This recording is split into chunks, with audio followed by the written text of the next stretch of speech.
Hello guys, അപ്പോൾ എല്ലാവർക്കും പുതിയൊരു വീഡിയോയിലേക്ക് സ്വാഗതം.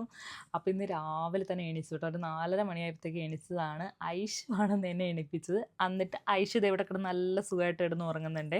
ഞാൻ കുറച്ച് നേരത്തെ വന്ന് നോക്കുമ്പോൾ എൻ്റെ ബ്ലാങ്കറ്റൊക്കെ വെച്ച് കളിക്കുമായിരുന്നു. ഇപ്പം ഞാൻ വന്ന് നോക്കുമ്പോൾ ഐഷു ബ്ലാങ്കറ്റ് കടിച്ചു വെച്ച് കിടന്ന് ഉറങ്ങുക നല്ല സുഖമായിട്ട്. നല്ല തണുപ്പാണ്, മഞ്ഞൊക്കെ അല്ലേ. അപ്പോൾ ഇവിടെ ഇപ്പോൾ സമയം ഒരു 10 മണിയൊക്കെ ആയിട്ടുണ്ട്. എൻ്റെ പണികളെല്ലാം കഴിഞ്ഞു. പ്രത്യേകിച്ച് പണികളൊന്നും ഉണ്ടായിരുന്നില്ല കേട്ടോ. ഇന്നെന്ന് പറഞ്ഞാൽ ചായ ഉണ്ടാക്കി, പിന്നെ പ്ലം കേക്ക് ഉണ്ടായിരുന്നു. ക്രിസ്മസ് കഴിഞ്ഞ് പിന്നെ അതുണ്ടാവുമല്ലോ വീട്ടിൽ. അപ്പോൾ അതും കഴിച്ച് ചായയും കുടിച്ച് ബാക്കി എല്ലാവർക്കും ചായ എടുത്ത് വെച്ചു. ഞാൻ ചോറൊക്കെ ഇരിപ്പുണ്ട്. ചോറും ബീട്രൂട്ട് ഉപ്പേരിയുണ്ട്, പിന്നെ മീൻ വറുത്തതും എല്ലാം ഉണ്ട്. അപ്പോൾ ഉച്ചത്തേക്കും ഉള്ളത് ആയിട്ടുണ്ട്.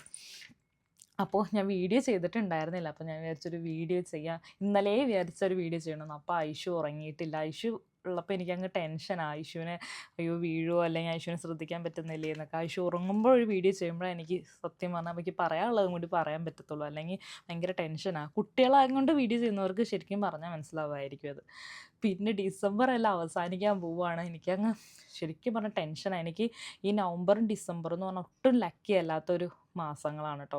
എങ്ങനെയെങ്കിലും ഈ നവംബർ വരുമ്പോഴും ഡിസംബർ വരുമ്പോഴും എങ്ങനെയെങ്കിലും ഒന്ന് അവസാനിച്ചാൽ മതി, എങ്ങനെയെങ്കിലും ഒന്ന് മാറി കിട്ടിയാൽ മതി, എങ്ങനെയും ജനുവരി ആയാൽ മതി. എനിക്ക് അങ്ങനെയൊക്കെയാണ് കേട്ടോ ഒരു ഫീലെന്ന് പറഞ്ഞാൽ. അപ്പോൾ ഇനി 2025 വരാൻ പോകുന്നത്. എങ്ങനെയെങ്കിലും 2025 ആവണേ, നല്ല വർഷമായിരിക്കണേ, എല്ലാവർക്കും നല്ലതായിരിക്കണേ എന്നൊക്കെ ഒരു പ്രാർത്ഥനയാണ് എനിക്കുള്ളത്. ഞാൻ ഇന്ന് പറയാൻ പോകുന്നതെന്ന് പറഞ്ഞാൽ 2019 നടന്നൊരു സംഭവമാണേ. 2019 ഞാൻ പറഞ്ഞല്ലോ, ഞാൻ ദുബായിൽ വന്നത് 2019. അതിനുശേഷം എനിക്ക് ജോലിയൊക്കെ കിട്ടി. ഞങ്ങൾക്ക് രണ്ടുപേർക്കും ജോലിയൊക്കെയാണ്. ഹസ്ബൻഡിന് ജോലിയുണ്ട്, പിന്നെ എനിക്കും ജോലിയാണ്. അപ്പം ഹസ്ബൻഡിനെന്ന് പറഞ്ഞു കഴിഞ്ഞാൽ സാലറി പെൻഡിങ് ഉണ്ടായിരുന്നു. ആളെണിച്ച് ചേട്ടാ, ഞാൻ സംസാരിക്കുന്നതായിട്ട് ഐഷു എണിച്ച്. അപ്പം ഞാൻ പറഞ്ഞല്ലോ 2019. അപ്പോൾ ആൾ നിൽക്കുന്ന കമ്പനിയിൽ വളരെ സാലറി പെൻഡിങ്ങാണ്. ഒരു 3 മാസവും 4 മാസമൊക്കെ സാലറി പെൻഡിങ്ങാണ്. അപ്പോൾ ആളെങ്ങനെയും ആ കമ്പനിയിൽ നിന്ന് ഇറങ്ങാൻ വേണ്ടി നോക്കുമായിരുന്നു. അപ്പം എനിക്ക് ജോലിയുണ്ട്, ചെറിയ സാലറിയൊക്കെ ഉള്ളൂ. ഞാൻ അന്ന് എനിക്കൊന്ന് 2400 ദിർഹംസ് അത്രയും കണ്ടാണ് എനിക്ക് ഉള്ള സാലറി എന്ന് പറഞ്ഞാൽ. അപ്പോൾ അത്രയൊക്കെ ഉള്ളൂ. എന്നാലും ഓക്കെയാണ്. എൻ്റെ സാലറി കൊണ്ട് റൂം റെൻറ്റും പിന്നെ നമ്മൾ അത്യാവശ്യ ചിലവുകളും കാര്യങ്ങളൊക്കെ കഴിഞ്ഞ് പോകുന്നുണ്ട്. ഓക്കെ എന്നൊക്കെ വിചാരിച്ചുകൊണ്ടിരിക്കുന്ന ഒരു കാലഘട്ടമാണേ. അപ്പം ഞങ്ങളുടെ രണ്ടുപേരും മനസ്സിൽ ഇങ്ങനെ പോയാൽ പറ്റത്തില്ല, എന്തെങ്കിലുമൊക്കെ നമുക്ക് സേവിങ്സോ അല്ലെങ്കിൽ എന്തെങ്കിലുമൊക്കെ നീക്കിയിരിപ്പും കാര്യങ്ങളും വേണം. ഈ രണ്ടുപേരുടെ ജോലിയും സാലറിയും കൊണ്ട് ഒന്നും ആവുന്നില്ല. നമുക്കാണെങ്കിൽ ഒത്തിരി കടങ്ങളും കാര്യങ്ങളൊക്കെ ഉണ്ട്, അതൊക്കെ ഞാൻ പറഞ്ഞിട്ടുണ്ടല്ലോ. അപ്പം എന്തെങ്കിലും ഒരു എക്സ്ട്രാ ഇൻകം വേണമെന്ന് ഞങ്ങൾ രണ്ടുപേരും ഇങ്ങനെ പ്ലാൻ ചെയ്ത് ഇങ്ങനെ കുറേ മാസങ്ങളായിട്ട് ഇങ്ങനെ പ്ലാൻ ചെയ്തിരിക്കുവാണ്. അപ്പോൾ അങ്ങനെ ഇരിക്കുമ്പോഴാണ് ഹസ്ബൻഡിൻ്റെ ഒരു ഫ്രണ്ടിൻ്റെ ചേട്ടൻ അദ്ദേഹം വന്നിട്ട് പറയാം, നമുക്കൊരു ബിസിനസ് സ്റ്റാർട്ട് ചെയ്താലോ. ഞാനൊരു ബിസിനസ് സ്റ്റാർട്ട് ചെയ്യാൻ പ്ലാൻ ചെയ്യുന്നുണ്ട്, പക്ഷേ ഇൻവെസ്റ്റ് ചെയ്യാൻ ആരുമില്ല. അപ്പോൾ നിങ്ങൾക്കിടയിൽ കാശ് ഉണ്ടെങ്കിൽ നിങ്ങൾക്ക് ഇൻവെസ്റ്റ് ചെയ്യുവാണെങ്കിൽ ഞാനത് എങ്ങനെയും റൺ ചെയ്തോളാം എന്ന് ഉള്ളൊരു അഭിപ്രായം വെച്ച്. അയച്ചുച്ചാ ഓക്കെ അമ്മ സംസാരിച്ചോട്ടെ. അപ്പോൾ ഞങ്ങളും വിചാരിച്ചപ്പോൾ ഓക്കെ ശരിയാണ്, ഞങ്ങൾക്ക് ഈ ജോലി വിട്ട് കഴിഞ്ഞാൽ വേറെ സമ്പാദ്യമോ സേവിങ്സോ കാര്യങ്ങളൊന്നുമില്ല. അപ്പോൾ ഓക്കെയാണ്, പുള്ളി അത് നടത്തിക്കോളും. മെസ്സിൻ്റെ പരിപാടി തുടങ്ങാമെന്നാണ് ഞങ്ങൾ പ്ലാൻ ചെയ്തത്. മെസ്സെന്ന് പറഞ്ഞാൽ ദുബായിൽ ഈ ജോലിക്കൊക്കെ പോകുന്നവർക്ക് രാവിലെ ഉച്ചയ്ക്കും വൈകുന്നേരം ആഹാരം എത്തിച്ചു കൊടുക്കുക, അങ്ങനത്തെ ഒരു പരിപാടിയാണ്. റൂമിലിട്ട് നമ്മൾ ആഹാരമൊക്കെ ഉണ്ടാക്കിയിട്ട് ഡെലിവറി ചെയ്ത് കൊടുക്കുക. കാര്യം ഇവിടെ കുറേ ഷോപ്പുകളും കാര്യങ്ങളൊക്കെ ഉണ്ട് അങ്ങനത്തെ, പക്ഷേ ഭയങ്കര റേറ്റ്. അപ്പോൾ ഒരു മിതമായിട്ടുള്ള റേറ്റിൽ നമുക്ക് മെസ്സിനകത്ത് പ്രൊവൈഡ് ചെയ്യാം, അങ്ങനെ ഒരു പ്ലാനാണ് ഞങ്ങൾ ചെയ്തിരുന്നത്. അപ്പോൾ ആളതെല്ലാം റൺ ചെയ്തോളും, സാധനങ്ങളും അതുപോലെ അതിന് വേണ്ടിയുള്ള ബിസിനസ്സിൻ്റെ ഇൻവെസ്റ്റ്മെൻറ്റ് നമ്മൾ കൊടുക്കാം. അങ്ങനെയാണ് ഞങ്ങളും പ്ലാൻ ചെയ്തത്. ഞങ്ങളുടെ രണ്ടുപേരും ജോലി അപ്പോൾ വിടേണ്ട ആവശ്യം വരുന്നില്ലല്ലോ, അത്യാവശ്യം സഹായങ്ങളും ചെയ്തു കൊടുക്കാം ജോലി കഴിഞ്ഞ് വന്നിട്ട്. അങ്ങനെ പ്ലാൻ ചെയ്തു. അപ്പോൾ ഹസ്ബൻഡിൻ്റെ ഈ പറഞ്ഞ ഫ്രണ്ട്, പേര് ഞാൻ പറയുന്നില്ല കേട്ടോ, അവരുടെ പേരൊന്നും പറയുന്നില്ല. അപ്പോൾ ആളും പിന്നെ ആളുടെ ചേട്ടനും ഞങ്ങളും, അപ്പോൾ 3 പാർട്ട്നേഴ്സ് അങ്ങനെയാണ് വിചാരിച്ചത്. അങ്ങനെയൊക്കെ വിചാരിച്ചു. അപ്പോൾ ആദ്യം മെസ്സ് തുടങ്ങണമെങ്കിൽ ഒരു ഫ്ലാറ്റ് വേണം. അപ്പം ഫ്ലാറ്റിന് അഡ്വാൻസ് കൊടുക്കണം. അപ്പോൾ അതിനൊന്നും ഞങ്ങളുടെ കയ്യിൽ സത്യം പറഞ്ഞാൽ ഇനിഷ്യൽ പേയ്മെൻ്റ് ഒന്നും ഇല്ല. വേറൊരു ബിസിനസ് നമ്മൾ തുടങ്ങാമെന്ന് വിചാരിച്ചാൽ തന്നെ ഒത്തിരി എമൗണ്ട് നമ്മുടെ കയ്യിൽ വേണം, കീ മണിയായിട്ടും അങ്ങനെ ഷോപ്പ് എടുക്കുന്നതായിട്ടും അങ്ങനെയൊക്കെ. അപ്പം അതിൻ്റെ ലൈസൻസ് പരിപാടികൾക്കെല്ലാം കൂടി നല്ലൊരു എമൗണ്ട് വേണം. അപ്പം ഞങ്ങളുടെ കയ്യിൽ അത്രയ്ക്കൊന്നും പൈസ ഇല്ലാത്തത് കൊണ്ടാണ് ഇങ്ങനൊരു മെസ്സിൻ്റെ ബിസിനസ് എന്നുള്ള രീതിയിൽ ഞങ്ങൾ സ്റ്റാർട്ട് ചെയ്തത്. അപ്പോൾ ഞാൻ പറഞ്ഞു ഓക്കെ ശരി, ഇനിഷ്യൽ പേയ്മെൻറ്റ് ആ ഫ്ലാറ്റ് എടുക്കാനുള്ള ഒരു എമൗണ്ട് ഞാൻ ജോലി ചെയ്യുന്നിടത്തുനിന്ന് വാങ്ങിച്ചു കൊടുക്കാമെന്ന് പറഞ്ഞു. ഓക്കെ ശരി എന്ന് പറഞ്ഞ് അവർ എല്ലാവരും സമ്മതിച്ചു. ഞാൻ അങ്ങനെ ഇനിഷ്യൽ പേയ്മെൻറ്റ് കടമായിട്ടാണ് മേടിക്കുന്നത്.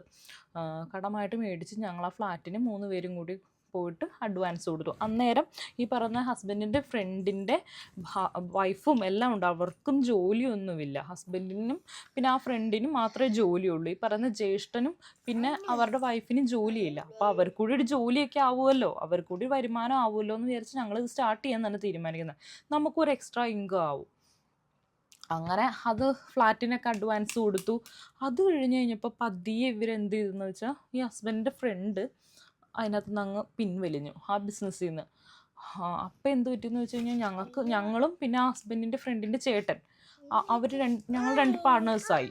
അപ്പോൾ അയാളുടെ ഇൻവെസ്റ്റ് ചെയ്യാൻ ഒന്നുമില്ല.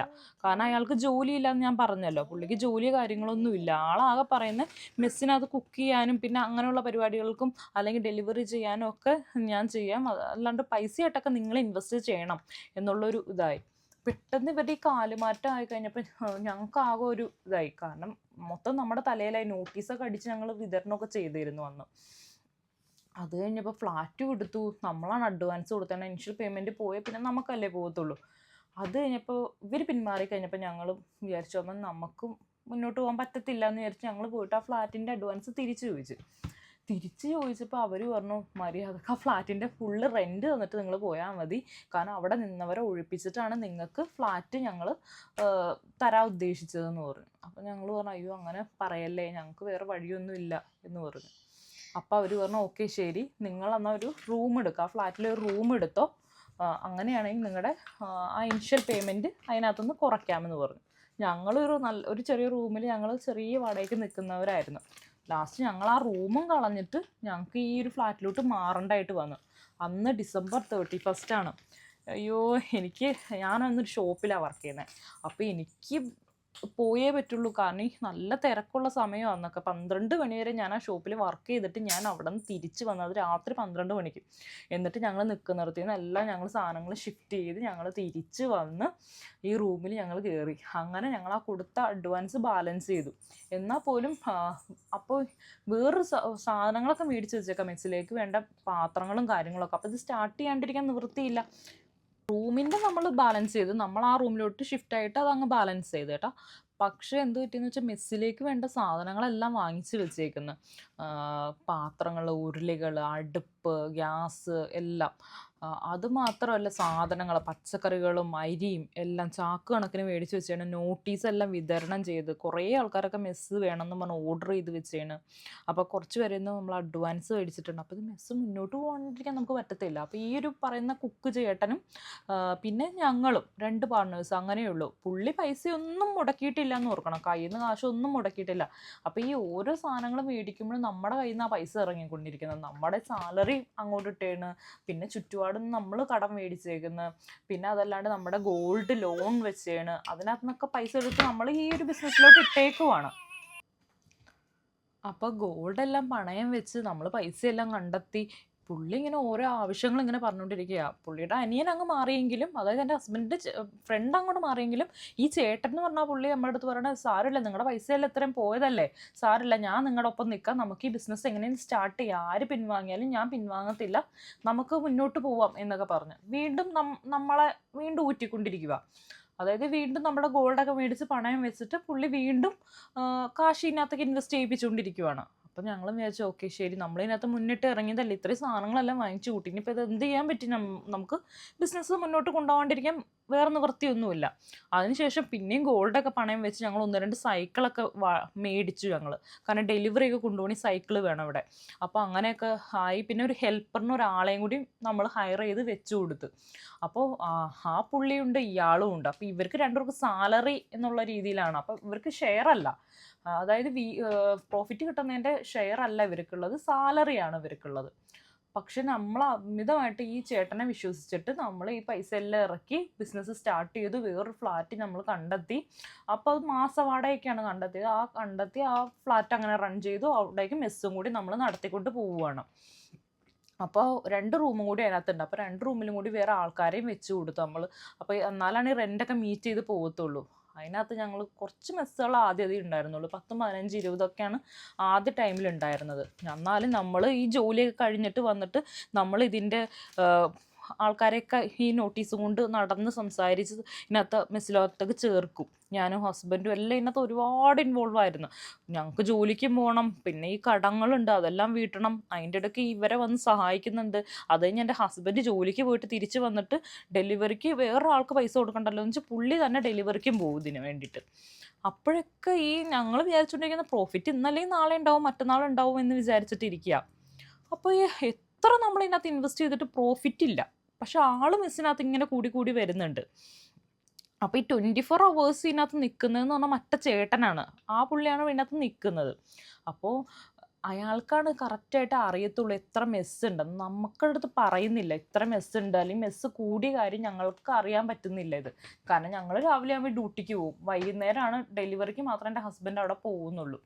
അപ്പം ഇയാൾ നമ്മളെ അറിയിക്കാണ്ട് കുറേ ആൾക്കാരെയൊക്കെ ചേർത്തിട്ട് ഇയാൾ എന്തോ ചെയ്തെന്ന് വെച്ച് കഴിഞ്ഞാൽ അതൊക്കെ അങ്ങനെ ചേർക്കുന്ന ആൾക്കാരുടെ മെസ്സൊക്കെ ഈ പുള്ളി തന്നെ കൊണ്ടുവന്ന് കൊടുക്കും, അല്ലെങ്കിൽ ആ ബിൽഡിങ്ങിൽ തന്നെയൊക്കെ ആയിരിക്കും. അപ്പോൾ ഇത് പുള്ളി തന്നെ കൊണ്ടു കൊടുക്കും, നമ്മളെ അറിയിക്കത്തില്ല. അപ്പോൾ ഇതിനു വേണ്ടിയുള്ള സാധനങ്ങളും കൂടി നമ്മളെയും കൊണ്ട് മേടിപ്പിക്കുക. അപ്പോൾ ഇതിനകത്ത് ഒട്ടും സാധനങ്ങൾ മാത്രം ഇങ്ങനെ മേടിച്ചുകൊണ്ടിരിക്കുന്നുണ്ട്, അരി, പച്ചക്കറി സാധനങ്ങൾ, പലവ്യഞ്ജനങ്ങൾ എല്ലാം. മില്ലിലൊക്കെ കടവും പറ്റുമൊക്കെയാണ്. അപ്പോൾ ഇതെല്ലാം സാധനങ്ങൾ മുറ പോലെ ഇങ്ങനെ മേടിച്ച് കൂട്ടുന്നുണ്ട്. യാതൊരു പ്രോഫിറ്റും ഇല്ല അതിനകത്ത്, ഇൻവെസ്റ്റ്മെൻറ്റ് മാത്രം തന്നെ. അപ്പോൾ ഒരു ദിവസമായപ്പോൾ ഞങ്ങൾ പറഞ്ഞു ഒരു കാര്യം ചെയ്യുക, ഇനി തന്നെ എല്ലാ ചിലവുകളും എഴുതി വെക്കണം കേട്ടോ, കാരണം നമ്മൾ ഇല്ലാത്തതല്ല, അപ്പോൾ എല്ലാ ചിലവുകളും നിങ്ങൾ എഴുതി വെക്കണേന്ന് പറയും. ഒരു ദിവസത്തേന് 4 പ്രാവശ്യമൊക്കെ ഗ്യാസ് തീർന്നു, അല്ലെങ്കിൽ ഒരു മാസത്തിൽ 4 പ്രാവശ്യം ഗ്യാസ് തീർന്നു എന്നൊക്കെ പറഞ്ഞ് പുള്ളി അങ്ങ് കണക്കങ്ങ് എഴുതി അങ്ങ് പെരുപ്പിക്കാൻ തുടങ്ങി. ഓൾറെഡി സൈക്കിൾ 2 മേടിച്ചു കൊടുത്തിട്ടുണ്ട്, ആ കണക്കൊക്കെ ഒരു 10 പ്രാവശ്യം എഴുതി വെച്ചേക്കുക. അതായത് പുള്ളി ആ പൈസ വരുന്നുണ്ട്, മെസ്സിനകത്തുനിന്ന് നല്ലൊരു പ്രോഫിറ്റ് ഉണ്ടാവുന്നുണ്ട്. പക്ഷേ ഈ പ്രോഫിറ്റ് മൊത്തം പുള്ളി എന്ത് ചെയ്യുന്നതെന്ന് വെച്ചാൽ പുള്ളിയുടെ വീട്ടിലോട്ട് അയച്ചു കൊടുക്കുക, പുള്ളിയുടെ കാര്യങ്ങൾ നടത്തുക, പിന്നെ പുള്ളിക്ക് ഇഷ്ടമുള്ളവർക്കൊക്കെ ആഹാരം വെച്ചുണ്ടാക്കി കൊടുക്കുക. ആഹാരം വെച്ചുണ്ടാക്കി കൊടുക്കുന്നതിന് കുഴപ്പമൊന്നുമില്ല. അതുപോലെ നേരത്തെ ഞാൻ പറഞ്ഞല്ലോ, ഈ ഒരു ബിസിനസ് സ്റ്റാർട്ട് ചെയ്തപ്പോൾ ഇട്ടിട്ട് പോയ ഒരു ഫ്രണ്ട് എന്ന് പറഞ്ഞില്ലേ, അത് ഇവരുടെ കസിനാണ്, ചേട്ടനനിയന്മാരവർ. അപ്പോൾ അവരാദ്യമേ ഈ എന്താ പറയുക, ഇതിനകത്ത് പണിയെടുക്കേണ്ടി വരുമോ അതല്ലെങ്കിൽ ഇതിനകത്ത് ഇൻവെസ്റ്റ് ചെയ്യേണ്ടി വരുമോ എന്ന് വിചാരിച്ച് പേടിച്ച് അവരങ്ങ് മാറിപ്പോയതാ. കാരണം ഇയാളുടെ സ്വഭാവം അവർക്ക് ശരിക്കും അറിയാം, ഇയാളൊരു ചതിയനാന്നുള്ള കാര്യം അവർക്ക് കറക്റ്റായിട്ട് അറിയാം. നാട്ടിലും ഇങ്ങനെ തന്നെ പുള്ളി ഇങ്ങനെ ആൾക്കാരെ പറ്റിക്കുന്ന ആളാണെന്ന് ഇവർക്ക് നന്നായിട്ട് അറിയാം. എന്നാലും ഇവർ ഇതിനകത്തുനിന്ന് മെസ്സൊക്കെ കഴിക്കുന്നുണ്ട് കേട്ടോ. നമ്മുടെ അടുത്ത് ഈ ബിസിനസ്സിലില്ല, പക്ഷെ മെസ്സൊക്കെ കഴിക്കുന്നുണ്ട്, പൈസയൊന്നും കൊടുക്കാണ്ട്. പുള്ളിയുടെ കസിനല്ല, അപ്പോൾ പുള്ളി കൊണ്ട് കൊടുക്കുക അല്ലെങ്കിൽ ഇവിടെ വന്നിരുന്ന് കഴിക്കുകയൊക്കെ ചെയ്യുന്നുണ്ട്. അപ്പോഴും നമ്മൾക്കതൊന്നും മനസ്സിലാവുന്നില്ല. പിന്നെ ആയിക്കഴിഞ്ഞപ്പോൾ 1 മാസം പോയി, 2 മാസം പോയി, 3 മാസം പോയി, അങ്ങനെ 4-5 മാസമായിട്ടും വരുമാനമൊന്നുമില്ല. അപ്പോൾ ഒരു ദിവസം ഞങ്ങൾ ജോലി ചെയ്തിട്ട് ഞാൻ അങ്ങോട്ട് ചെന്നു. സാധാരണ എൻ്റെ ഹസ്ബൻഡ് എന്നും പോകുന്നുണ്ട് ഡെലിവറിക്ക്, എന്നിട്ടും ആൾക്ക് അതൊന്നും കണ്ടുപിടിക്കാനൊന്നും പറ്റിയില്ല. പക്ഷെ ഞാൻ ഒരു ദിവസം അവിടെ ചെന്ന് കഴിഞ്ഞപ്പോൾ അവിടെ പ്രതീക്ഷിക്കാത്ത സമയത്താണ് ഞാൻ ചെന്നത്, കാരണം എൻ്റെ ഡ്യൂട്ടി കഴിഞ്ഞ് ഞാൻ അങ്ങ് നേരി ചെല്ലുമായിരുന്നു. അപ്പം അവരെന്നെ ആരും പ്രതീക്ഷിക്കുന്നില്ല ഞാൻ അവിടെ വരുമെന്ന്. ആ സമയത്ത് ഞാൻ നോക്കുമ്പോണ്ട് 10-20 പേർക്കുള്ള ഫുഡ് ഉണ്ടാക്കിയ പാത്രങ്ങളിൽ ഇരിപ്പുണ്ട്. അപ്പം ഞാൻ ചോദിച്ചു എന്തിന് ഇത്രയും ഫുഡ് ബാക്കി വരുന്നങ്ങനെ. അപ്പം ആ പുള്ളി പറഞ്ഞു അത് ബാക്കി വന്ന ഫുഡാണെന്ന്. അത് കഴിഞ്ഞ് ഓക്കെ ശരി എന്ന് ഞാൻ പറഞ്ഞ് ഞാൻ അവിടെ ഇങ്ങനെ നിൽക്കുക. അത് കഴിഞ്ഞപ്പോൾ ഞാൻ നോക്കുമ്പോണ്ട് പുള്ളി എല്ലാത്തിലും പാഴ്സൽ കവറിലാക്കിയിട്ട് ആ ബിൽഡിങ്ങിൽ തന്നെ നടന്ന് കൊടുക്കുക. അപ്പം ഞാൻ ചോദിച്ചു എന്താ കൊടുക്കുന്നത് എന്ന് ചോദിച്ചു. അപ്പോൾ പറഞ്ഞു അതങ്ങനെ കൊടുക്കാറുള്ളതാണ് എന്ന് പറഞ്ഞു. അപ്പം ഞാൻ അപ്പുറത്തൊക്കെ റൂമിൽ കൊടുക്കുന്നത് ഞാൻ കണ്ടു ഫ്ലാറ്റുകളിൽ. അപ്പം ഞാൻ തിരിച്ചിറങ്ങി പോരാൻ നേരത്ത് ഞാൻ അവിടെ അന്വേഷിച്ചു, അതെന്താ നിങ്ങൾക്ക് എന്തും തരാറുണ്ടോ എങ്ങനെയാണെന്ന് ചോദിച്ചപ്പോൾ ഞങ്ങളുടെ മെസ്സാണ്, ഞങ്ങൾ മെസ്സ് അവിടെ നിന്നാണ് കഴിക്കണേന്ന് പറഞ്ഞു. അപ്പം എനിക്ക് മനസ്സിലായി, അത് തന്നെ ഞാൻ എണ്ണി നോക്കിയ 10-30 ഫുഡുണ്ട്. അപ്പം എനിക്ക് മനസ്സിലായി ഇത് ചതിയാണ്, നമ്മുടെ അടുത്ത് പറയാണ്ട് പുള്ളി ഇങ്ങനെ ഫ്ലാറ്റ് മെസ്സ് കൊടുത്ത് നടക്കുന്നുണ്ട്. അപ്പം നമ്മുടെ കയ്യിൽ നിന്ന് ഇത്രയും പൈസ എക്സ്പെൻസ് ഇങ്ങനെ ആയിട്ട് ഈ മെസ്സ് തുടങ്ങിയിട്ട് ആകെ എക്സ്പെൻസ് മാത്രമേ ഉള്ളൂ, ഒട്ടും ലാഭം തന്നെ ഇല്ല. അങ്ങനെയൊക്കെ കഴിഞ്ഞപ്പോൾ ഞങ്ങൾ പതുക്കെ അതിനകത്ത് പിൻവാങ്ങാം എന്ന് തീരുമാനിച്ചു. ഞങ്ങൾ ഇനി മെസ്സിലില്ല, മുടക്ക് മുതൽ ഇങ്ങോട്ട് തന്നേരെ നിങ്ങൾ മെസ്സ് നടത്തി കൊണ്ടുപോകും, ഞങ്ങൾക്ക് ഇനി മുന്നോട്ട് പോകാൻ താല്പര്യമില്ല എന്നുള്ളൊരു ഇതായി. അപ്പോൾ പുള്ളി അങ്ങ് ഇടഞ്ഞ്, അയ്യോ അതായത് നമ്മുടെ കയ്യിൽ നിന്ന് ക്യാപിറ്റൽ വേണം അവർക്ക്, പക്ഷെ ഒരു പ്രോഫിറ്റും നമുക്ക് തരത്തില്ല, അങ്ങനെ ഒരു ഇതാണ്. അപ്പോൾ ഞാൻ പറഞ്ഞു എല്ലാം മുടക്കുന്നതിലും ഇല്ലെങ്കിൽ കുറേശ്ശെ അതിന് തന്ന് തീർക്കണം എന്ന് പറഞ്ഞു. അപ്പോഴും പുള്ളിക്ക് അതിന് താല്പര്യമില്ല. എല്ലാ പ്രവാസികളെയും പോലെ തന്നെ നമുക്കും ഒരു ആഗ്രഹമല്ലേ എന്തെങ്കിലുമൊക്കെ ഒന്ന് തുടങ്ങി എങ്ങനെയെങ്കിലും ഒന്ന് രക്ഷപ്പെടുക, എന്നും ഇങ്ങനെ ജോലിക്കാരായിട്ട് നിൽക്കണ്ടല്ലോ എന്നൊക്കെ വിചാരിച്ച് ഞങ്ങൾ ഇരിക്കുക. അന്നാണ് എൻ്റെ ഹസ്ബൻഡിന് ഞാൻ പറഞ്ഞല്ലോ ഭയങ്കര സാലറി പെൻഡിങ് ആണ്. 1 മാസം 2 മാസം എന്നല്ല, 4 മാസമൊക്കെ അങ്ങ് പെൻഡിങ്. ആകെ എൻ്റെ സാലറി മാത്രമേ ഉള്ളൂ. അതിൻ്റെ കൂട്ടത്തിൽ നമ്മൾ ഈ ഗോൾഡ് ലോണൊക്കെ വെച്ചേണം, പിന്നെ നാട്ടിൽ ഇത്രയും വലിയ കടങ്ങൾ, ഇങ്ങനെയും രക്ഷപ്പെടാൻ നോക്കിയപ്പോൾ ഇങ്ങനെ ഒരു അബദ്ധമായി. അത് കഴിഞ്ഞപ്പോൾ ഞങ്ങൾ ആ മെസ്സിയിൽ നിന്ന് പിൻവാങ്ങി. ഞങ്ങൾ ഇനി ഫണ്ടൊന്നും ഇറക്കത്തില്ല എന്നുള്ള രീതിയിൽ പിൻവാങ്ങി കഴിഞ്ഞപ്പോൾ പുള്ളി പൈസ ഒന്നും തന്നില്ല കേട്ടോ, ഞങ്ങൾക്ക് പൈസ കാര്യങ്ങളൊന്നും തന്നില്ല. പക്ഷെ ആദ്യം ഞങ്ങളെ കുറേ കസ്റ്റമർ അതിനകത്തിട്ട് ചേർത്ത് കൊടുത്തിരുന്നു, നമ്മുടെ ഫ്രണ്ട്സായിട്ട് നമ്മൾ അറിയുന്നവരൊക്കെ ആയിട്ട്. ലാസ്റ്റ് പുള്ളി ഞങ്ങൾ ഇറങ്ങിയതിൻ്റെ പിറ്റത്തെ മാസം പുള്ളി എന്ത് ചെയ്തെന്ന് വെച്ചാൽ മെസ്സ് അങ്ങ് സ്റ്റോപ്പ് ചെയ്തു. ഈ പാത്രങ്ങളും നമ്മൾ മേടിച്ചിട്ട് ആ മെറ്റീരിയലുകളും കാര്യങ്ങളെല്ലാം, അടുപ്പ്, ഗ്യാസ്, അതെല്ലാം അങ്ങ് വിറ്റ് കാശാക്കി. അപ്പം നമ്മൾ ചേർത്ത് കൊടുത്ത ആൾക്കാരുടെയൊക്കെ പൈസ ഇവർ മെസ്സിനകത്തേക്ക് കൊടുത്തായിരുന്നു. 15-ാം തീയതി എങ്ങാണ്ടായപ്പോൾ നിർത്തി പോവുകയും ചെയ്തു. അപ്പോൾ ബാക്കി 15 ദിവസം ഉണ്ട്. അപ്പോൾ അതെന്ത് ചെയ്യുമെന്നും പറഞ്ഞുകൊണ്ട് ആൾക്കാർ ഇത്രയും നാളെ നമ്മളും അതിൻ്റെ പുറകെ നടന്നാണല്ലോ, നമുക്ക് കോള് വരാൻ തുടങ്ങി. അങ്ങനെയൊക്കെ ആയി കഴിഞ്ഞപ്പോൾ ഒരു ഫെബ്രുവരി മാർച്ച് ആയി കഴിഞ്ഞപ്പോൾ എൻ്റെ ഹസ്ബൻഡിൻ്റെ വിസയും കഴിഞ്ഞു. അപ്പം ഞാൻ പറഞ്ഞു ഓക്കെ ശരി, നമ്മളിനി എന്താ ചെയ്യണ്ടേ, നെക്സ്റ്റ് എന്താ നമുക്ക് നാണക്കേടായത് നമുക്കല്ലേ, നമ്മൾ ഈ മെസ്സിൻ്റെ പുറകെ നടന്നു, നമുക്കാണ് ഇതിൻ്റെ മോശക്കേട് ഉള്ളത് എന്ന് പറഞ്ഞു. അങ്ങനെ ഞാൻ എന്ത് ചെയ്തു വെച്ചാൽ ഈ 15 പേർക്ക് ഫുഡ് കൊടുക്കാം. ഇവിടെ ഞങ്ങൾ പല പ്രാവശ്യം ചോദിച്ചു എത്ര മെസ്സുണ്ട് ചേട്ടാ, എത്ര മെസ്സാണുള്ളത് എന്ന് പറഞ്ഞാൽ ഇയാൾ കണക്ക് പറയത്തില്ല കറക്റ്റായിട്ട്. പക്ഷേ എങ്കിലും എൻ്റെ ഹസ്ബൻഡ് ആ സമയത്തൊക്കെ ഡെലിവറിക്ക് പോകുന്നുണ്ട്. കാരണം ഡ്യൂട്ടിക്ക് ആൾക്ക് രാവിലെ 7 മണിക്ക് ആകുമ്പോൾ പോകണം വീട്ടിൽ നിന്ന്. 6:30 ആകുമ്പോൾ ഇവിടെ നിന്ന് ഇറങ്ങിയാലാണ്, റൂമിൽ നിന്ന് ഇറങ്ങിയാലാണ് 7 മണിക്ക് ആൾക്ക് ഡ്യൂട്ടിക്ക് കയറാൻ പറ്റുള്ളൂ. അതൊക്കെ കഴിഞ്ഞ് 6:30 7 മണിയാകുമ്പോൾ തിരിച്ച് വന്നിട്ടാണ് ഈ മെസ്സിൻ്റെ ഡെലിവറിക്ക് പോകണേ. അപ്പോൾ അത് തന്നെ 70-80 ഡെലിവറി എൻ്റെ ഹസ്ബൻഡ് ചെയ്യുന്നുണ്ട്. അപ്പം അതെല്ലാം ചെയ്യണം. അതിൻ്റെ ഇടയ്ക്ക് ഞാൻ അവിടെ ചെല്ലുന്നുണ്ട്. ഇടയ്ക്കിടയ്ക്ക് ഞാൻ ചെന്ന് പാത്രം കഴുകുക, അരിഞ്ഞു കൊടുക്കുക, അല്ലെങ്കിൽ അരി ഇടുക, ഇതെല്ലാം നമ്മളും ചെയ്യുന്നുണ്ട്. അതുമാത്രമല്ല ഞാൻ അന്നാളിൽ നിന്ന് ഒരു ഷോപ്പിലാണ് നിന്നത്. അപ്പോൾ ഭയങ്കര വെജിറ്റബിളിൻ്റെയും ഫ്രൂട്ട്സിൻ്റെയൊക്കെ വലിയൊരു ഷോപ്പാണ്. അത് ഹോൾസെയിൽ സ്റ്റോറാണ്. അപ്പോൾ അവിടെ നിന്ന് സാധനങ്ങൾ മേടിക്കാൻ പറഞ്ഞാൽ ഈ ചങ്ങായി അവിടെ നിന്ന് സാധനങ്ങൾ മേടിക്കത്തില്ല. കാരണം കണക്ക് നമ്മൾ അറിയത്തില്ലേ. അപ്പോൾ പുള്ളി വേറെ സ്ഥലത്തു നിന്നാണ് മേടിക്കത്തുള്ളൂ. അപ്പം മില്ലുകളിൽ നിന്നും അവിടെ നിന്ന് ഇവിടെ നിന്നൊക്കെ സാധനങ്ങൾ ഒരുപാട് ലോഡ് കണക്കിന് മേടിച്ച് വെക്കുന്നുണ്ട്. സാധനങ്ങൾ ഇവിടെയും തീരുന്നുണ്ട്.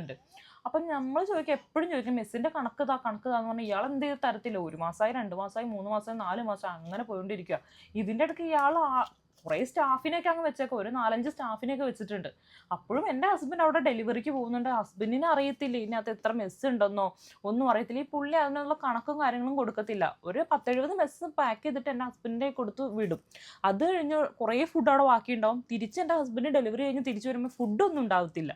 അപ്പോൾ ഞാൻ പറഞ്ഞല്ലോ ആ ഫ്ലാറ്റിനകത്ത്, ഈ മെസ്സ് നടത്തുന്ന ഫ്ലാറ്റിൽ തന്നെയാണ് ഈ പറയുന്ന കുക്കും പിന്നെ അവരുടെ കുറേ സഹായികളൊക്കെ താമസിക്കുന്നത്. അതല്ലാണ്ട് അവിടെ കുറേ പയ്യന്മാരെയും കൂടി ഇവർ നിർത്തിയിട്ടുണ്ട്. അപ്പോൾ എല്ലാവരും ചോദിക്കുമ്പോൾ പറയും ഇവരെല്ലാവരും കൂടി തിന്ന് തീർത്തെന്ന് പറയും. പക്ഷെ അങ്ങനെ തീർക്കാനുള്ള ഫുഡല്ല, കുറേ ഫുഡ് ഉണ്ടാവും ബാക്കി. പക്ഷെ തിരിച്ചു വരുമ്പോൾ ഇതൊന്നും കാണത്തില്ല. പുള്ളി പാക്ക് ചെയ്ത് കണ്ടവർക്കൊക്കെ കൊണ്ട് വിതരണം ചെയ്തുകൊണ്ട് തിരിച്ചു വരിക. കാരണം നമ്മളറിയാതെ കുറേ മെസ്സുകൾ പുള്ളി അങ്ങ് വിൽക്കുക. എന്നാൽ 70 മെസ്സിൻ്റെയും പൈസ ഉണ്ടാവത്തില്ല ബാക്കി. അതിൻ്റെ കണക്കോ കാര്യങ്ങളോ ഒന്നും പറയത്തില്ല. ഒരു ലോഡ് കണക്കിന് കുപ്പികളാണ്, കുടിച്ചു കൂട്ടിയതിൻ്റെ കുപ്പികൾ ബെഡിൻ്റെ അടിയിൽ നിന്ന് ഒരു ദിവസം ഞങ്ങൾ കണ്ടെടുത്തു. അപ്പം ഞങ്ങൾ പറഞ്ഞു ഇത് പരിപാടി നടക്കുമെന്ന് തോന്നുന്നില്ല, നമ്മൾ പതുക്കെ പിൻവാങ്ങുവാണ് എന്ന് ഞങ്ങളിങ്ങനെ അഭിപ്രായപ്പെട്ടു. ഞങ്ങളെ മുടക്കി മുതലിങ്ങ് തന്നേരെ, ഞങ്ങൾക്കിനി മുന്നോട്ട് പോകാൻ താല്പര്യമില്ല എന്നൊക്കെ പറയുന്നുണ്ട് ഇതിൻ്റെ ഇടയ്ക്ക്. എന്നാലും ഞങ്ങൾ ഈ ഡെലിവറിക്ക് പോയി സഹായം ചെയ്യുകയൊക്കെ ചെയ്യുന്നുണ്ട്. ഇടയ്ക്കിടയ്ക്ക് ഈ പുള്ളി എന്തെന്ന് വെച്ചാൽ കുടിച്ചിട്ട് അങ്ങ് ഉറങ്ങും. അപ്പം എനിക്ക് രാവിലെ 7 മണി തൊട്ട് 7 മണി വരെ ഡ്യൂട്ടി ഉണ്ട്. 12 മണിക്കൂർ ഡ്യൂട്ടിയാണ് എനിക്ക്. അപ്പം ഈ ഡ്യൂട്ടി കഴിഞ്ഞിട്ട് ഞാൻ എന്ത് ചെയ്യുമെന്ന് വെച്ചാൽ അവിടെ മെസ്സിൻ്റെ അവിടെ ഫ്ലാറ്റിൽ പോകും. അവിടെ പോയി എന്നോട് പറ്റുന്ന എല്ലാ സഹായവും ചെയ്യും. ചില സമയത്ത് ഇയാൾ അടിച്ച് വീലായിട്ട് ഓഫായി കിടക്കുമായിരിക്കും. അപ്പം ഞാൻ തന്നെ ഈ പറയുന്ന എല്ലാ ഫുഡും ഉണ്ടാക്കി ഞാൻ വെച്ച് കഴിഞ്ഞ് കഴിഞ്ഞാൽ നമ്മളെ അടുത്ത് പറഞ്ഞാൽ 70 മെസ്സ് അല്ലെങ്കിൽ 40 മെസ്സ് അങ്ങനെയാണ് കണക്കാണ് നമ്മുടെ അടുത്ത് തന്നിട്ടുള്ളൂ. അപ്പം നമ്മൾ അതിന് വേണ്ടിയുള്ള ആഹാരമായിരിക്കും. നമ്മൾ സ്ത്രീകൾ അങ്ങനെയല്ലേ, കറക്റ്റ് കണക്കായിരിക്കുമല്ലോ ആഹാരം ഉണ്ടാക്കുക. അത് കഴിഞ്ഞ് പുള്ളി എന്ത് ചെയ്യുന്നറിയോ, ബോധമൊക്കെ വന്ന് പുള്ളിയുടെ കള്ളിൻ്റെ ഫിറ്റൊക്കെ മാറി കഴിഞ്ഞ് എണിച്ചിട്ട് പറയും അയ്യോ കറി കുറഞ്ഞു പോയി എന്നൊക്കെ പറഞ്ഞ് ഉണ്ടാക്കി വെച്ച കറിയിലിട്ട് കുറേ പച്ചവെള്ളം കൂടി ചേർക്കും. എന്നാലല്ലേ പുള്ളിയുടെ മെസ്സിനും കൂടി ആൾക്ക് കൊടുക്കാൻ പറ്റത്തുള്ളൂ.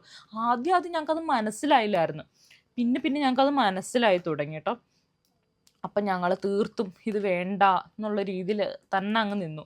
പക്ഷെ എന്നാലും എൻ്റെ ഹസ്ബൻഡ് ഇതൊരു റെസ്പോൺസിബിലിറ്റി പോലെ, കാരണം നമ്മളെയും കൂടെ അറിയുന്ന ആൾക്കാർ ആ മെസ്സിലുണ്ട്. അപ്പോൾ ആഹാരം കൊടുക്കണ്ടേ അവർക്ക്, അവരാണെങ്കിൽ പൈസ ഏൽപ്പിക്കുന്നുണ്ട് കറക്റ്റായിട്ട്.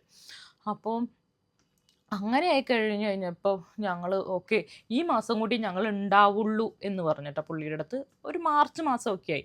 അന്നേരം എൻ്റെ ഹസ്ബൻഡിൻ്റെ ജോലി നഷ്ടപ്പെട്ട് ഒക്കെ ഇരിക്കുവാണ്. കാരണം 4-5 മാസം സാലറി പെൻഡിങ് ആയി കഴിഞ്ഞപ്പോൾ എൻ്റെ ഹസ്ബൻഡിനെ അവിടെ തുടരുന്നില്ല, ഇനി വേറൊരു ജോലിക്ക് കയറാം എന്നൊക്കെയുള്ള രീതിയിൽ നിൽക്കുന്നൊരു സമയമാണ്. അപ്പോൾ മാർച്ച് ഒരു 15-ാം തീയതി ആയപ്പോൾ ഇയാൾ എന്ത് ചെയ്തെന്ന് വെച്ചാൽ മെസ്സ് അങ്ങ് സ്റ്റോപ്പ് ചെയ്തിട്ട് നമ്മളോട് പോലും പറയാണ്ട് പാത്രം സാധനങ്ങളൊക്കെ വിറ്റ് പിറക്കി ആള് ഒറ്റ രാത്രി കൊണ്ട് അങ്ങ് എസ്കേപ്പ് ആയി കേട്ടോ. ഇവിടെയുള്ള ബാക്കി പൈസയും കാര്യങ്ങളും കൊണ്ട് എസ്കേപ്പ് ആയ ആള്. അപ്പോൾ നമ്മളും കൂടി ചേർത്ത കുറേ ആൾക്കാരുണ്ട് ഇതിനകത്ത് എല്ലാം കോള് നമുക്കാണ് വരുന്നത്. അപ്പോൾ എൻ്റെ ഹസ്ബൻഡ് ഈ ഡെലിവറിക്ക് പോകുന്നതുകൊണ്ട് കോള് വരും, അയ്യോ ഞങ്ങൾക്കൊന്നും മെസ്സ് കിട്ടിയില്ല എന്ന് പറഞ്ഞു. അപ്പം ബാക്കി 15 ദിവസം കിടക്കാം ഫുഡ് കൊടുക്കാൻ. അപ്പം ഞാൻ ജോലിക്ക് പോകുന്നുണ്ട്.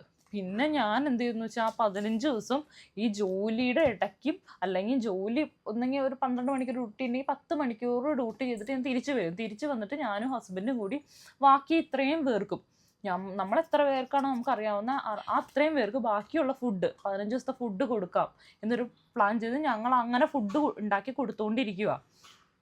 പുള്ളി ഇതൊക്കെ ഇട്ടിട്ട് പുള്ളി ഞങ്ങളെ നൈസായിട്ട് തേച്ചിട്ട് ആളുടെ കാര്യം നോക്കി ഇവിടെ നിന്ന് എസ്കേപ്പ് ആയിപ്പോയി. അപ്പോൾ ഫ്ലാറ്റിൻ്റെ റെൻറ്റ് കൊടുത്തിട്ടില്ല, വൈഫ് എൻ്റെ ഹസ്ബൻഡിൻ്റെ പേരിലാണ് എടുത്തു വെച്ചേണത്. അപ്പം ഇതെല്ലാം ഉണ്ട്, അതൊന്നും പൈസ ഇയാൾ അടച്ചിട്ടില്ല. അങ്ങനെയൊക്കെ ഞാൻ വലിയൊരു റെസ്പോൺസിബിലിറ്റി ആയി. മാത്രമല്ല ആ ഫ്ലാറ്റിൽ നിന്ന് ആ മെസ്സുമായിട്ട് ഒഴിഞ്ഞോളാൻ പറഞ്ഞു. കാരണം ഫ്ലാറ്റിൻ്റെ റെൻറ്റ് കൊടുക്കാൻ ഏൽപ്പിച്ച പൈസ ഇയാൾ കൊടുത്തിട്ടില്ല, 2-3 മാസമായിട്ട് പെൻഡിങ്ങാണ്. അങ്ങനെ ആയിക്കഴിഞ്ഞപ്പോൾ ബാക്കി ഒരു 10-30 പേർക്ക് 15 ദിവസത്തേക്ക് ഫുഡ് കൊടുക്കേണ്ട ഒരു ബാധ്യത ഞങ്ങളുടെ തലയിലായി. ഞങ്ങളുടെ റൂമിൽ, ഞങ്ങൾ നിൽക്കുന്ന ആ റൂമിലിട്ട് ഞങ്ങൾക്ക് ഉണ്ടാക്കുന്ന ആഹാരത്തിൻ്റെ കൂടെ ഈ 10-15 പേർക്കും കൂടി ആഹാരം ഉണ്ടാക്കേണ്ട ഒരു അവസ്ഥ വന്ന് ഉണ്ടാക്കി ഞാൻ ഇതെല്ലാം ഉണ്ടാക്കി കൊടുക്കും. ഹസ്ബൻഡ് കൊണ്ടുപോയി ഡെലിവറി ചെയ്യും. അത് ഞാൻ ഡ്യൂട്ടിക്ക് പോയിട്ട് തിരിച്ച് വന്നിട്ട് വൈകുന്നേരം ഉള്ളത് അതും ഉണ്ടാക്കും. അത് കഴിഞ്ഞ് ഇവർക്ക് എൻ്റെ ഹസ്ബൻഡ് ഡെലിവറി ചെയ്യും. അങ്ങനെയായി. അത് കഴിഞ്ഞപ്പോൾ ഞാൻ എന്ത് ചെയ്തെന്ന് വെച്ചാൽ എൻ്റെ ജോലി അങ്ങ് റിസൈൻ ചെയ്തിട്ട് ഞങ്ങൾ സ്വന്തമായിട്ട് അങ്ങ് മെസ്സ് നടത്താൻ തുടങ്ങി. 15 പേർക്ക് മെസ്സ് ഫുഡ് കൊടുത്ത് ഞങ്ങൾ സ്റ്റാർട്ട് ചെയ്തു. അതൊരു സ്റ്റാർട്ടപ്പായിട്ട്. അതിനുശേഷം കുറേ പേര് മെസ്സിൽ ജോയിൻ ചെയ്തു കേട്ടോ. ഞങ്ങളുടെ ഫുഡ് ഇഷ്ടപ്പെട്ട് കുറേ പേര് അങ്ങനെ ജോയിൻ ചെയ്തു. പിന്നെ ഞങ്ങൾ മാത്രം, ഹസ്ബൻഡും വൈഫും മാത്രം. ഞാൻ ഫുഡ് ഉണ്ടാക്കും, എൻ്റെ ഹസ്ബൻഡ് കൊണ്ട് ഡെലിവറി ചെയ്യും. അങ്ങനെ ഞങ്ങൾ 1 വർഷത്തോളം ഞങ്ങൾ മെസ്സ് നടത്തി. കുറേ പേര് ഫുഡ് കഴിച്ചു, കുറേ പേര് ഇതിനകത്ത് ജോയിൻ ചെയ്തു. ഈ ഒരു അവസ്ഥ മനസ്സിലാക്കി ഞങ്ങളുടെ കൂടെ അന്നേരം കുറേ പ്രവാസികൾ ഞങ്ങളുടെ ഒപ്പം നിന്നു. ഇങ്ങനെ ഞങ്ങൾക്കൊരു അബദ്ധം പറ്റിയതാണെന്നും ഇങ്ങനെ ഞങ്ങളെ പൈസ പറ്റിച്ചെന്നും എല്ലാം ആൾക്കാർക്ക് മനസ്സിലായതുകൊണ്ട് ആൾക്കാർ ഞങ്ങളുടെ കൂടെ സപ്പോർട്ടായിട്ട് അന്ന് നേരം നിന്നു. എന്നിട്ട് ഇപ്പം മില്ലിലൊക്കെ പൈസ ഇങ്ങനെ കൊടുക്കാണ്ടായിരുന്നു. മില്ലിൽ പച്ചക്കറി മേടിക്കുന്നിടത്ത് പിന്നെ വാടക കൊടുക്കാണ്ടായിരുന്നു. അതെല്ലാം ഞങ്ങൾ ഈ മെസ്സ് നടത്തി. ഫിഷിൻ്റെ സ്ഥലം ഉണ്ടായിരുന്നു, ഇറച്ചി സ്ഥലം ഉണ്ടായിരുന്നു. ഇറച്ചിക്ക് ഇങ്ങനെ ഹോൾസെയിലായിട്ട് വരുമായിരുന്നു ഫ്ലാറ്റിലോട്ട്. വെട്ടി കണ്ടിച്ച് വൃത്തിയായിട്ട് വരും. തേങ്ങ അതുപോലെ വരുമായിരുന്നു. അതെല്ലാം എല്ലായിടത്തും പൈസ ഒരു ഹ്യൂജ് എമൗണ്ട് കൊടുക്കാനാക്കി വെച്ചിട്ടാണ് പുള്ളി ഇവിടുന്ന് എസ്കേപ്പ് ആയി പോയത്. എന്നിട്ട് ഞങ്ങൾ എൻ്റെ ഹസ്ബൻഡിൻ്റെ ഫ്രണ്ടിനെ വിളിച്ച് പറഞ്ഞില്ല, പുള്ളിയുടെ ചേട്ടനാണല്ലോ. എന്നിട്ട് അവരെ വിളിച്ച് പറയാനോ ഇതിന് പരാതി പറയാനോ പരിഭവം പറയാനോ ഒന്നിനും ഞങ്ങൾ പോയില്ല കേട്ടോ. പക്ഷെ ഞങ്ങൾ ഇതെല്ലാം അനുഭവിച്ച് ഞങ്ങൾ തന്നെ ഈ പേയ്മെൻറ്റ് ഒരു പൈസ ഇല്ലാണ്ട് എല്ലാവർക്കും കൊടുത്തു തീർത്തു. ഈ പറയുന്ന 15 ദിവസം ബാക്കിയുള്ള ആൾക്കാർക്കും കൂടി ഞങ്ങൾ ഫുഡ് കൊടുത്തു. അങ്ങനെ ഞങ്ങളുടെ മെസ്സ് ഇവിടെ നല്ല എസ്റ്റാബ്ലിഷ് ആയി കേട്ടോ. അറിയപ്പെടുന്ന മെസ്സായി. ഞങ്ങളുടെ ഒരു 7-8 മാസം ഞങ്ങൾ അതങ്ങ് റൺ ചെയ്തു. അതിനുശേഷമാണ് കൊറോണ വന്നത്. കൊറോണ വന്നു കഴിഞ്ഞപ്പോൾ പിന്നെ ഞങ്ങളുടെ മെസ്സ് നടത്താൻ പറ്റാത്തൊരവസ്ഥയായി. കാരണം നമുക്ക് ഈ ഡെലിവറി കൊണ്ടൊന്നും പോകാൻ പറ്റത്തില്ല.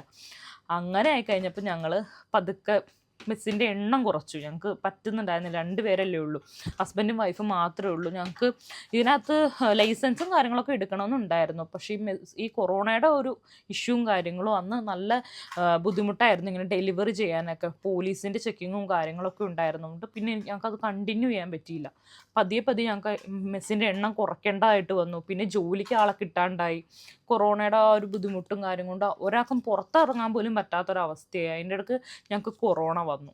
അങ്ങനെയായി കഴിഞ്ഞപ്പോൾ ഞങ്ങൾക്ക് മെസ്സ് സ്റ്റോപ്പ് ചെയ്യേണ്ടി വന്നു.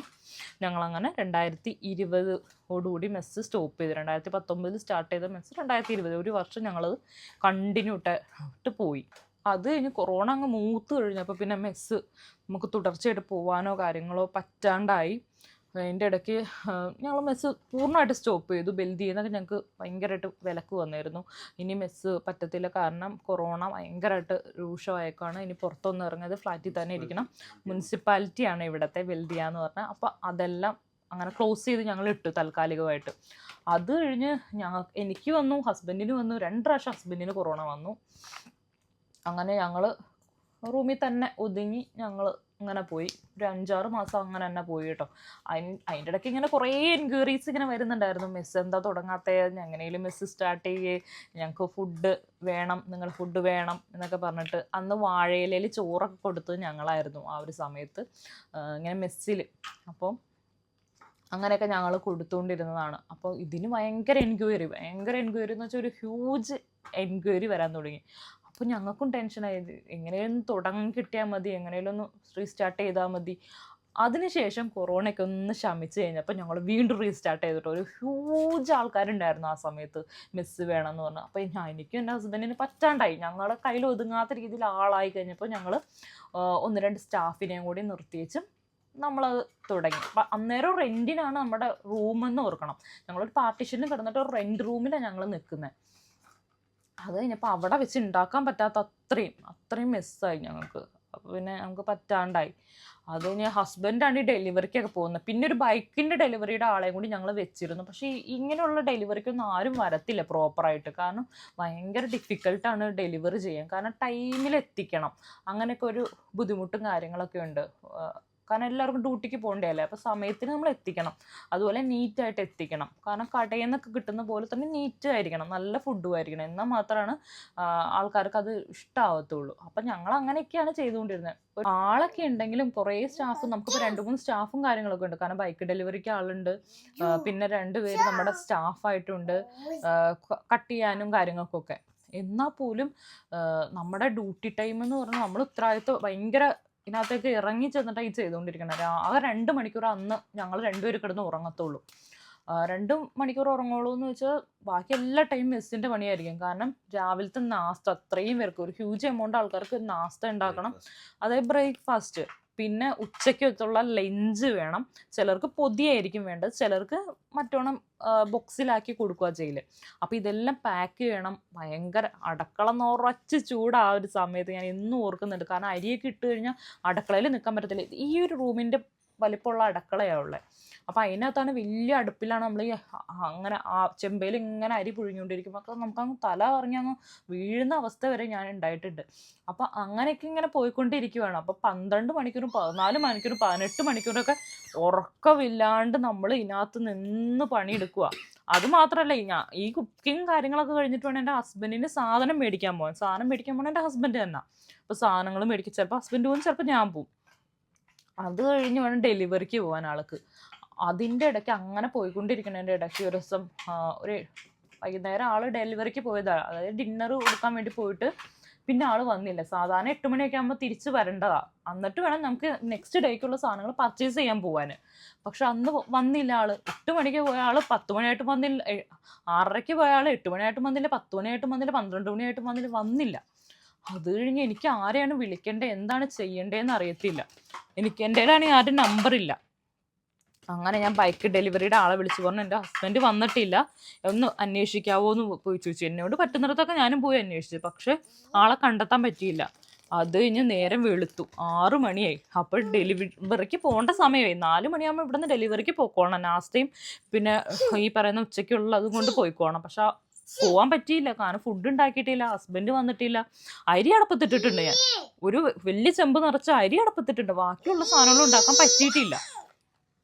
അങ്ങനെയായി. ഡെലിവറി പയ്യൻ ഒരു 8 മണിയാകുമ്പോൾ വിളിച്ചു പറയുന്നു, ചേട്ടനെ കിട്ടിയിട്ടുണ്ട്, ഇവിടെ സിഗ്നലിൻ്റെ അടുത്ത് തലറങ്ങി വീണ് കിടക്കുമായിരുന്നു, അങ്ങനെ പോലീസ് എടുത്തുകൊണ്ടുപോയി ഹോസ്പിറ്റലാക്കിയിട്ടുണ്ട് എന്ന് പറഞ്ഞു.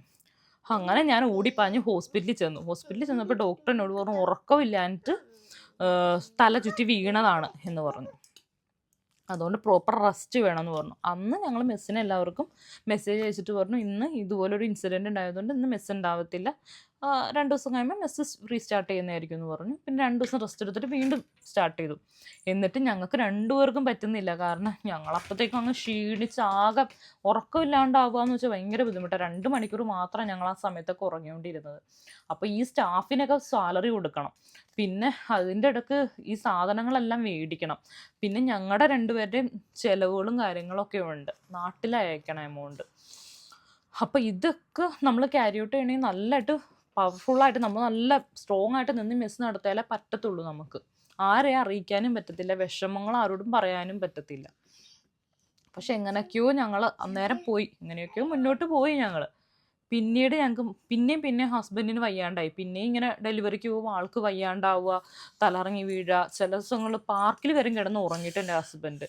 അപ്പോൾ അങ്ങനെ ആയിക്കഴിഞ്ഞപ്പോൾ ഞങ്ങളത് സ്റ്റോപ്പ് ചെയ്യാം എന്ന് പ്ലാൻ ചെയ്തു. ഞങ്ങൾ പ്ലാൻ ചെയ്ത് തന്നെ എല്ലാവരോടും മുന്നറിയിപ്പ് കൊടുത്തു. 1 മാസം മുന്നേ പറഞ്ഞ് ഞങ്ങൾ നെക്സ്റ്റ് മന്ത് തൊട്ട് മിസ് ഉണ്ടാവുന്നതല്ല, ഈ ഹെൽത്ത് ഇഷ്യൂസും കാര്യങ്ങളൊക്കെ കൊണ്ട് മിസ് ഉണ്ടാവുന്നതല്ല എന്ന് പറഞ്ഞു മുന്നറിയിപ്പ് കൊടുത്തതിന് ശേഷം ആ 1 മാസം കൂടി ഫുഡ് എല്ലാവർക്കും കൊടുത്തു. എല്ലാവരോടും സന്തോഷമായിട്ട് ഞങ്ങൾ ആ മെസ്സ് സ്റ്റോപ്പ് ചെയ്യുക ചെയ്തത്. ഈ കൊറോണയൊന്നും വന്നില്ലായിരുന്നെങ്കിൽ ചിലപ്പോൾ ഞങ്ങളൊരു റെസ്റ്റോറൻറ്റ് തന്നെ ഇവിടെ സ്റ്റാർട്ട് ചെയ്തേനെ. അന്നേരം അത്രയും ഞങ്ങൾക്ക് എൻക്വയറി ഉണ്ടായിരുന്നു, നല്ല ഫുഡാന്നുള്ളൊരു ഫീഡ്ബാക്ക് ഉണ്ടായിരുന്നു ഞങ്ങളുടെ. അങ്ങനെ അപ്പോൾ അതൊരു ഡിസംബർ കാലമാണ്. എനിക്കത് ഇന്നും ഒരു പേടി സ്വപ്നം പോലെ, ആ ഉറക്കമില്ലാത്ത നാളുകളൊക്കെ എനിക്കിപ്പോഴും ഒരു പേടി സ്വപ്നം പോലെ ഞാൻ ഓർക്കുന്നുണ്ട്. നമ്മളൊരു ബിസിനസ് സ്റ്റാർട്ട് ചെയ്യുന്നതെന്ന് പറഞ്ഞാൽ നമുക്ക് ഈ ഒരു സാലറി മാത്രം പോരാ, എന്തെങ്കിലും ഒരു വരുമാനം എന്നുള്ള രീതിയിലാണ് നമ്മളത് നല്ല രീതിയിലാണ് മുൻപോട്ട് പോകാൻ ഉദ്ദേശിച്ചത്. പക്ഷെ ഞങ്ങൾ ആദ്യം ചോദിച്ചത് എൻ്റെ ഹസ്ബൻഡിൻ്റെ ഭയങ്കര ഫ്രണ്ട് എന്ന് ഞങ്ങൾ വിചാരിച്ചിരുന്ന ഒരു വ്യക്തിയാണ്. വളരെ കാലത്തെ ഒരു സൗഹൃദമായിരുന്നു. പക്ഷെ അങ്ങനെ ഒരു അബദ്ധം ഞങ്ങൾക്ക് ഉണ്ടായി ആ പുള്ളിയുടെ ഭാഗത്തുനിന്ന്. പക്ഷെ അവർക്ക് അറിയായിരുന്നു, ഈ പറഞ്ഞ ഹസ്ബൻഡിൻ്റെ ഫ്രണ്ടിന് അറിയാം ഇയാളൊരു ചീറ്ററാണ്. കാരണം പുള്ളിയുടെ കസിനാണല്ലോ. അപ്പോൾ അവർക്കറിയാം നാട്ടിലൊക്കെ ഇങ്ങനെ പൈസ മേടിച്ചിട്ട് കൊടുക്കാണ്ടിരിക്കുക, അങ്ങനത്തെ പരിപാടിയൊക്കെ ഉണ്ട്. അപ്പം ഞങ്ങളുടെ അടുത്തൊന്ന് പറഞ്ഞിരുന്നെങ്കിൽ ചിലപ്പോൾ ഞങ്ങൾ ഇതിന് മുന്നിട്ട് ഇറങ്ങത്തില്ലായിരുന്നു. ഞങ്ങൾക്ക് അതുകൊണ്ട് ഭയങ്കര ബുദ്ധിമുട്ടുകളുണ്ടായി. ഞങ്ങൾ സത്യം പറഞ്ഞാൽ നല്ല കാര്യം മാത്രമാണ് ചിന്തിച്ചത്. അവർക്കും ഒരു ജോലി, അവർക്കൊരു വരുമാനം ആവട്ടെ, അതുപോലെ തന്നെ ഞങ്ങൾക്കും ഒരു എക്സ്ട്രാ ഇൻകം ആവട്ടെ എന്നാണ് വിചാരിച്ചത്. പക്ഷെ അതുകൊണ്ട് ഞങ്ങൾക്ക് ഉണ്ടായത് വലിയൊരു നഷ്ടവും അതുപോലെ ഞങ്ങൾക്ക് ഒരുപാട് ഹെൽത്ത് ഇഷ്യൂസുമാണ് ഉണ്ടായത്. എന്നിരുന്നാലും ഞങ്ങളത് നല്ല രീതിയിൽ ഞങ്ങൾക്കത് പുള്ളപ്പ് ചെയ്യാൻ പറ്റി കേട്ടോ ആ ഒരു സമയത്ത്. എന്തായാലും അതിനുശേഷം പിന്നീട് ഞങ്ങൾ ഒരു ബ്രേക്ക് എടുത്തതിന് ശേഷം വീണ്ടും ജോലിക്ക് തന്നെ കയറി. 2 പേരും ജോലിയിൽ നിന്നു. പിന്നെയും 2 വർഷത്തോളം ഞങ്ങൾ ജോലി മുന്നോട്ട് പോയി. അതിനുശേഷം ഞങ്ങൾ പിന്നെ കുഞ്ഞ് വേണമെന്ന് പ്ലാൻ ചെയ്തു. പിന്നെ ഐഷുവായി. പിന്നെ ജോലിയും കാര്യങ്ങളൊക്കെ ആയിട്ട് അങ്ങനെ മുന്നോട്ട് പോയി. അങ്ങനെയാണ് ഉണ്ടായിരുന്നത്. അതാണ് എൻ്റെ ഡിസംബർ കാലത്തിൻ്റെ ഓർമ്മ എന്ന് പറഞ്ഞാൽ. ഡിസംബർ ആണെങ്കിലും നവംബർ ആണെങ്കിലും എനിക്ക് വരുമ്പോൾ സത്യം പറഞ്ഞാൽ പേടിയാണ്. എനിക്ക് ഈ ഒരു ഓർമ്മയാണ്. അതിനുശേഷം നിങ്ങൾ വിചാരിക്കും എൻ്റെ ഹസ്ബൻഡ് ഈ ഒരു പരിപാടി നിർത്തിയെന്ന്. ഇല്ല, ആള് പിന്നെയും പലരെ ഹെൽപ്പ് ചെയ്യുക, പല അബദ്ധത്തിൽ പോയി ചാടുക, ഇത് സ്ഥിരമാട്ടോ. ഞാൻ എപ്പോഴും പറയും, പഠിച്ചില്ലല്ലേ നിങ്ങൾ പഠിച്ചില്ലല്ലേ എന്ന്. കാരണം ആരെങ്കിലും ഹെൽപ്പ് ചെയ്യും, ആരെങ്കിലും അടുത്ത് വന്നിട്ട്, ആരെങ്കിലും എൻ്റെ ഹസ്ബൻഡിൻ്റെ അടുത്ത് വന്നിട്ട് അയ്യോ അങ്ങനെ ഇങ്ങനെ എന്നൊക്കെ പറഞ്ഞു കഴിഞ്ഞാൽ ആൾ പിന്നെ സഹായിക്കും. ഈ അടുത്തിടെയും കൂടെ അങ്ങനെ ഒരു സംഭവം ഉണ്ടായിട്ടോ. ഒരാൾ, പുള്ളിയുടെ ഒരു ഫ്രണ്ട്, അപ്പോൾ ആൾ ഇതുപോലെ പറഞ്ഞു എൻ്റെ വൈഫും കുട്ടീനെ കൊണ്ടുവരാനാണ് നാട്ടിൽ നിന്ന്. 2 കുട്ടികളുണ്ട്. അപ്പോൾ വൈഫിനെ നാട്ടിൽ നിന്ന് കൊണ്ടുവരേണ്ട പൈസയൊന്നുമില്ല, വിസയും ടിക്കറ്റൊന്നും എടുത്തിട്ടില്ല, ഒരു ഹെൽപ്പ് ചെയ്യാമോ, നിങ്ങളുടെ ആപ്പ് വഴി ഞങ്ങൾക്കൊരു വിസയും ടിക്കറ്റും എടുത്ത് തരാമോ എന്ന് ചോദിച്ചു. അങ്ങനെ എൻ്റെ ഹസ്ബൻഡ് പറഞ്ഞു ഓക്കെ ശരി എടുത്ത് തരാമെന്ന് പറഞ്ഞ് എടുത്തു കൊടുത്തു കേട്ടോ. ഈ 3 പേർക്കും വിസയും ടിക്കറ്റും എടുത്തു കൊടുത്തു ആപ്പ് വഴി. അതിനുശേഷം ആകെ 2 അടവ് മാത്രം ആ ആളെ അടച്ചു. പിന്നീട് ആ അടവൊന്നും അടച്ചില്ല. ആളെന്തെന്ന് വെച്ചാൽ പുള്ളിയും പറ്റിച്ചുകൊണ്ട് അങ്ങ് മുങ്ങി. അപ്പോൾ ഇത് എൻ്റെ ഭർത്താവിന് സ്ഥിരം പറ്റുന്നതാണ്. ഞാൻ എപ്പോഴും പറയും ദൈവത്തെ പുറത്ത് നിങ്ങൾ ഒരു ഇടാകൂടത്തിൽ പോയി വീഴരുത്. എന്നിട്ട് ഞങ്ങൾ തന്നെ ആ അടച്ച് തീർക്കുമായിരുന്നു കേട്ടോ. ഈ ആപ്പിനകത്തൊക്കെ നമ്മൾ പൈസ എടുത്താലേ കറക്റ്റായിട്ട് അത് അടച്ചില്ലെങ്കിൽ പിന്നെ ഫൈനൊക്കെ അടയ്ക്കണം. ഇവിടെ ഭയങ്കര പ്രശ്നവും കാര്യങ്ങളൊക്കെയാണ്. അതെങ്ങനെയോ അടച്ചു തീർത്ത്, കഴിഞ്ഞ മാസം അടച്ചു തീർത്തത്. അങ്ങനെയൊക്കെ. അപ്പോൾ പുതിയൊരു വീഡിയോ ആയിട്ട് തന്നെ വരെ tata bye bye. Okay, see you. ഇതൊക്കെയാണ് എൻ്റെ വിശേഷങ്ങൾ കേട്ടോ.